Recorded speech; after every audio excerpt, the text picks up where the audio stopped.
Well, back on Black Friday last year, Solo Stove had their fire pits on sale at about 30% off. And Leo's checking it out. And so we got this at a pretty good discount. And I bought the medium one, which is called the Bonfire.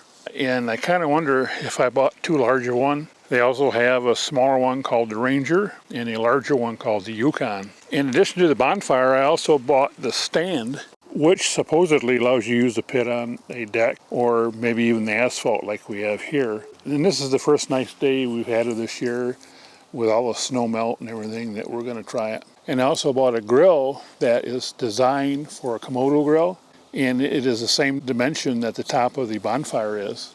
Now, Solo Stove does not recommend doing any cooking on this because of the fact that it gets so hot. You know what? I like to sear steaks at 500 degrees, so we're going to try it anyway. And then we have the stand, which is made out of stainless. And then we have the grill itself. Comes with a carry bag. And this is the trim ring. Goes on top. And here's the cast iron grill. And they recommend starting the fire without the trim ring on top. We'll follow the instructions one time anyway.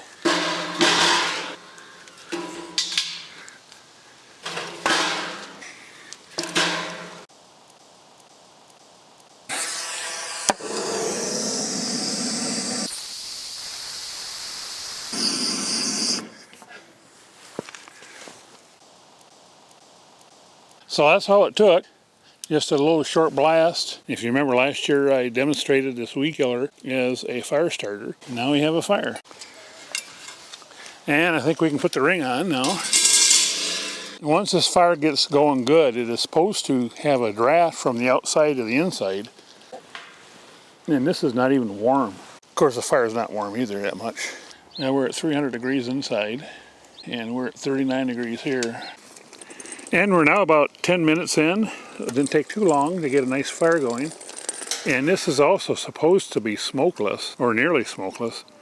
And the smokeless action comes from the draft from the lower holes going through the sidewalls and through the top holes. So this is actually double-sided. And still, it is cold on the outside. So I'm not sure how well this will work for warming you up on a cold night. It's probably a little more ambience than anything else, but it does make a nice fire. And so we're now about 15 minutes into the fire. We're at 900 degrees here, and we're about 67 degrees on the side, and about 50 degrees at the bottom. We are getting some heat here, so we're getting a lot of nice radiant heat now. This does take a while to start working properly, but once it gets going, it's giving off a good amount of heat and not as much smoke as you would expect for most fires. And one thing that's interesting is if we take the ring off,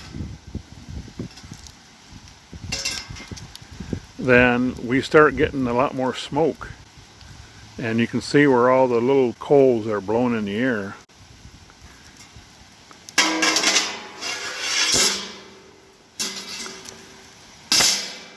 We put it on and they go away. That is pretty convincing right there. So we put the grill on top and we left the ring on it as well. That way we're not generating smoke.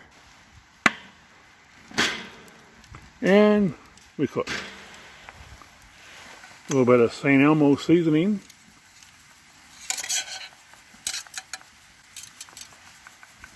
And so actually we're searing our steaks because we're over 500 degrees here still.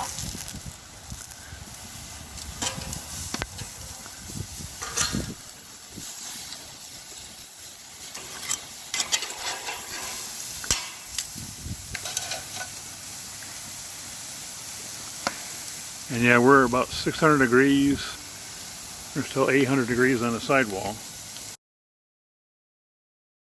I kind of hated to fire this up and tarnish the stainless steel. That's one thing, is if you're going to use it, it's going to get tarnished, but that's what it's for. Leo, how do you like the fire? Not sure? This video is approved by Leo. Visit rv-project.com.